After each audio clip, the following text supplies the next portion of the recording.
200 millions de dollars. C'est ce qu'a coûté le film à réaliser, et quand on le voit on se dit mais bordel, où est-ce que sont passés les effets spéciaux? Où est-ce qu'est passé le budget? Bonjour à toutes et tous, vous l'aurez compris, nous allons parler aujourd'hui de Wonder Woman 1984, un film que j'attendais énormément depuis des mois, un film dont j'ai vu la première bande-annonce honnêtement depuis le premier jour de sa diffusion, quasiment tous les jours sans vous mentir. Je vous fais peut-être un aveu mais c'est vrai, le film a hypé énormément, et à l'arrivée forcément je n'en étais que plus déçu. Je vous invite dans tous les cas, si vous avez eu la chance de voir le film comme moi, à me dire ce que vous en avez pensé en commentaire évidemment, et moi c'est parti, je me charge de vous dire pourquoi je n'ai pas tellement plus que ça aimé Wonder Woman 1984, même si on va en parler, il y a quand même des points positifs.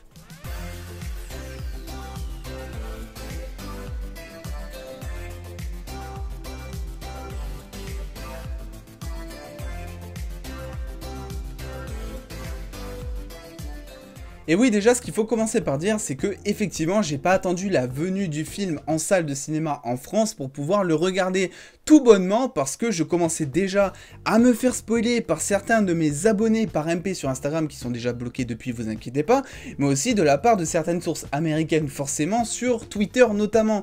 Et forcément, j'avais pas envie de me gâcher plus que ça le film, c'était pas prévu, je voulais vraiment attendre la diffusion en salle en France, mais j'ai regardé le film et quitte à le regarder, autant vous proposer mon avis sans spoiler. Et peut-être qu'une fois que je pourrai le voir au cinéma, une fois qu'il sortira, une fois que je pourrai acheter mon billet, il y aura une partie spoiler qui sortira sur la chaîne, je ne sais pas encore.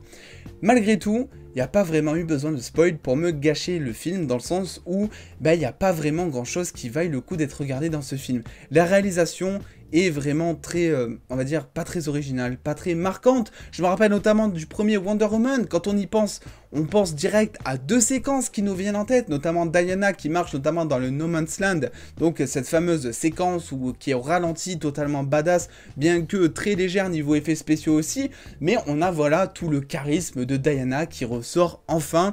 Vraiment cet aspect de femme forte qui marquait le premier film, qui marquait notamment toute la cause féministe également.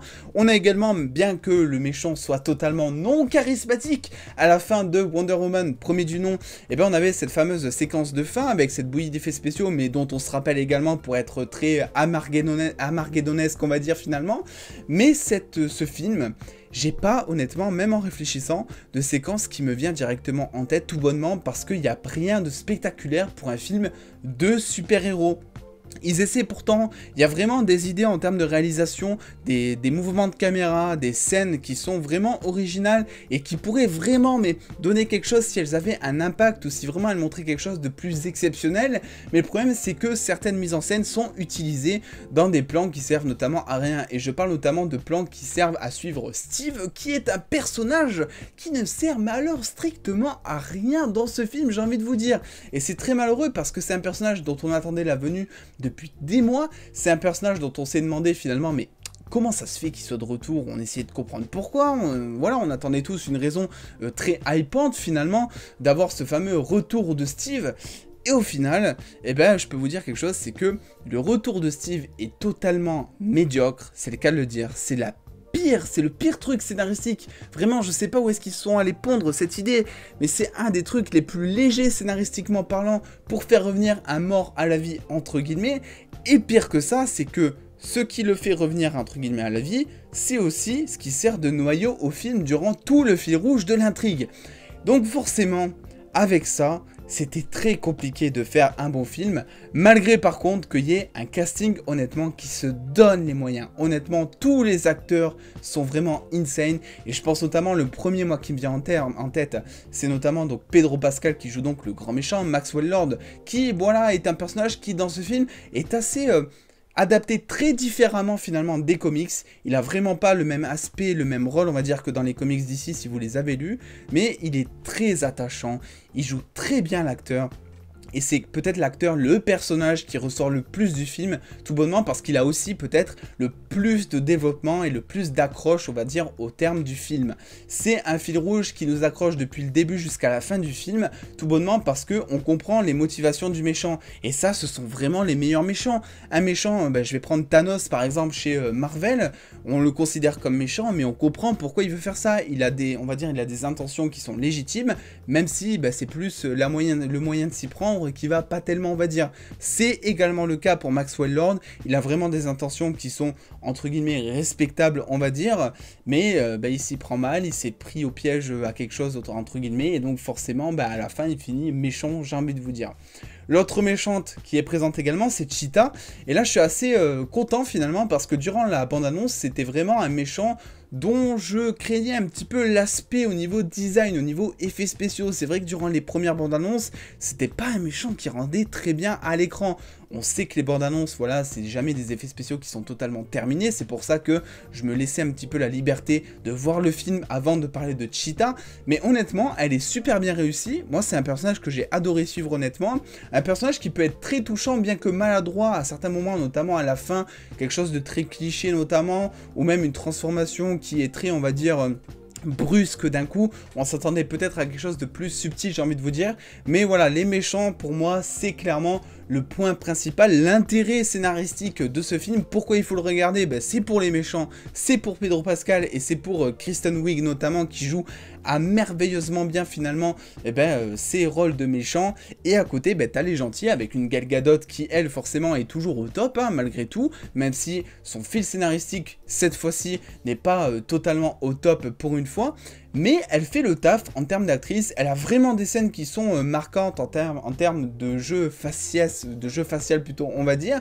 Et on a Steve Trevor, joué donc par Chris Pine, qui lui est, voilà, sans plus, bon, comme à son habitude, il est pas très présent, mais là, le pire, c'est que vraiment, il sert vraiment à rien, et on sent vraiment que, en fait, le fait de le ramener dans le film, c'est vraiment, en fait, tout un fanservice, parce que j'imagine qu'il y avait des fans de Chris Pine dans le premier Wonder Woman, et qui l'ont fait revenir pour coller un petit peu au personnage, et pour, on va dire, subvenir à un besoin de fans, je sais pas tellement, mais ce que je peux vous dire, c'est que si on enlève donc Steve Trevor du film, le film est quasiment pareil. Il n'y a vraiment rien beaucoup qui change. Il aurait pu être remplacé par totalement autre chose.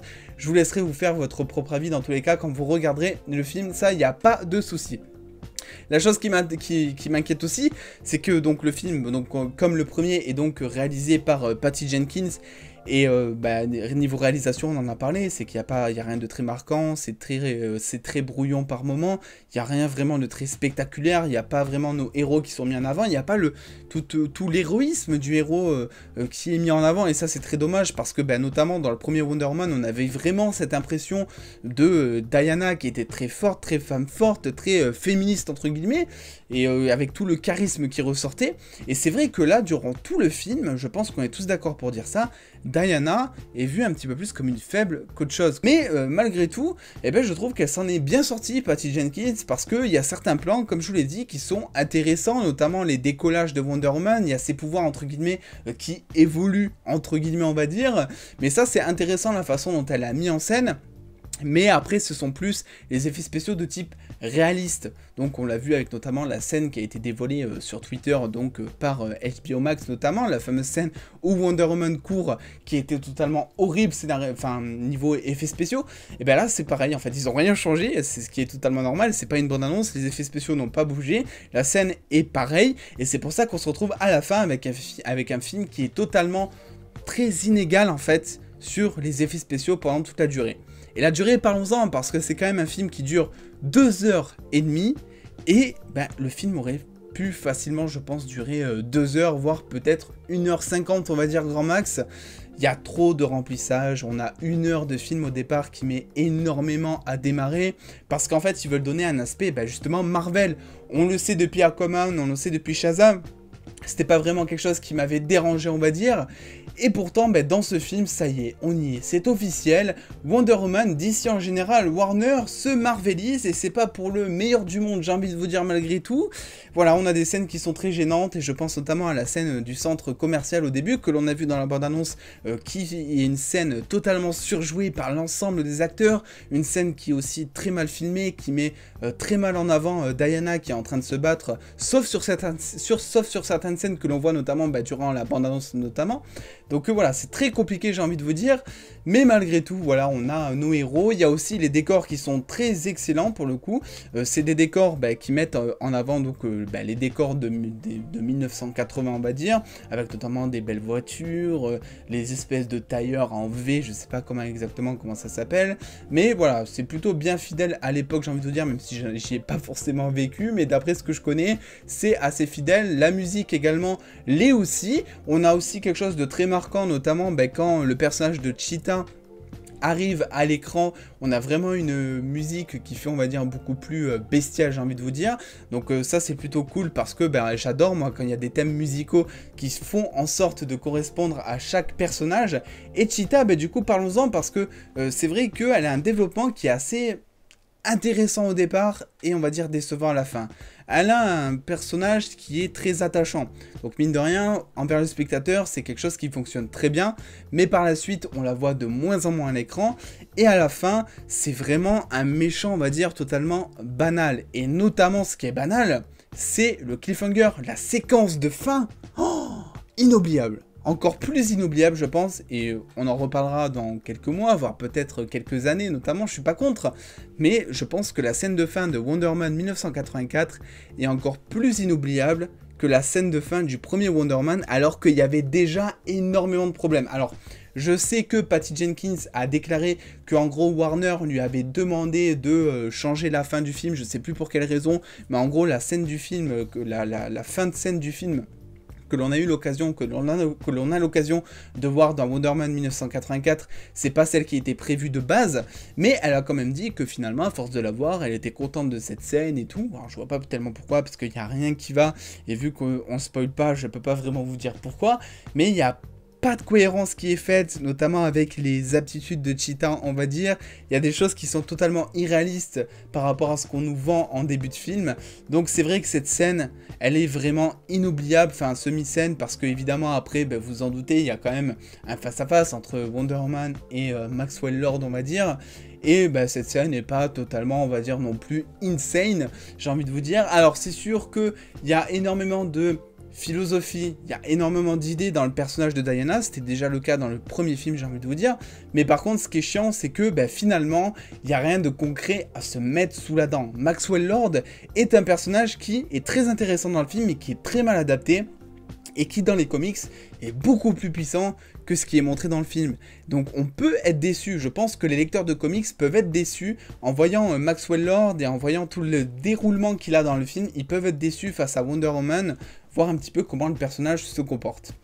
Forcément, après, ce que l'on a, c'est comme tous les films d'ici en ce moment, parce que je vous l'ai dit, ils sont en train de se marveliser, une scène post-générique. La scène post-générique, j'en ai entendu beaucoup parler, c'est d'ailleurs le premier truc qu'on m'a spoilé sur Instagram ou même sur les réseaux sociaux. C'est une scène post-générique qui n'utilise pas grand chose au final, qui est plus un caméo au final donc d'une actrice très connue de Wonder Woman dont je ne vais pas vous dire le nom, mais si vous me suivez sur les réseaux sociaux, ça fait déjà un moment que je vous ai parlé de cette news parce que ça a été officialisé entre guillemets et ça s'est révélé être le cas dans cette scène post-générique.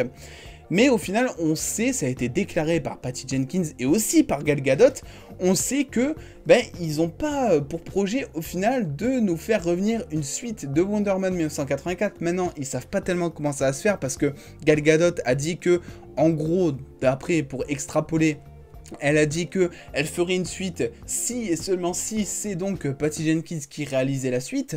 Et Patty Jenkins a dit que en gros vu qu'elle réalise en ce moment le prochain Star Wars qui sortira donc sur grand écran, qui est quand même un truc assez colossal, elle a pas intérêt de se planter et elle le sait, et elle a pas forcément le temps de penser à une suite de Wonder Woman. Donc au final là on se retrouve avec Wonder Man 1984 qui n'a pas forcément de suite, c'est pas forcément très gênant parce que le film se termine de manière à ce qu'on ne puisse pas forcément avoir de suite. Mais voilà, on pense tous un petit peu à l'avenir du DCU, on se demande un petit peu comment il va se dessiner, et ce que je peux vous dire, c'est que la suite de DC au cinéma ne va pas forcément se dessiner avec justement Wonder Man 1984 qui finit vraiment sur une fin qui est, on va dire, en phase terminale, voilà. Donc à voir Patty Jenkins si elle reviendra, est-ce que Gal Gadot reviendrait si jamais Patty Jenkins ne réalise pas mais que c'est un autre réalisateur, une autre réalisatrice, on verra. Je vous tiendrai au courant dans tous les cas sur mes réseaux sociaux. Voilà, c'était un petit peu finalement mon avis global sur Wonder Woman 1984 sans spoiler. Si jamais vous voulez plus de précision, n'hésitez pas à venir me voir sur les réseaux. Je vais rien mettre en commentaire pour éviter de spoiler ceux qui vont un petit peu défiler la zone commentaire. Mais si vous voulez un petit peu de précision ou si vous voulez un petit peu comparer votre avis, si vous avez déjà vu le film, n'hésitez pas à me poser vos questions sur Instagram. C'est là où je suis un petit peu le plus actif et je n'hésiterai vraiment pas à vous répondre et ça sera même avec plaisir. Je vous invite dans tous les cas à me dire ce que vous avez pensé finalement du film. Est-ce que vous avez aimé? Est-ce que vous avez détesté? Et moi, c'est parti. Je vous dis finalement à une prochaine vidéo. Prenez soin de vous les dos, faites-vous bien kiffer, des bisous. Et puis, vive DC, vive Marvel dans tous les cas. C'est pas parce qu'il y a un film qui va pas que de suite il faut extrapoler. Ça reste des univers totalement insane que j'adore. Des bisous les dos.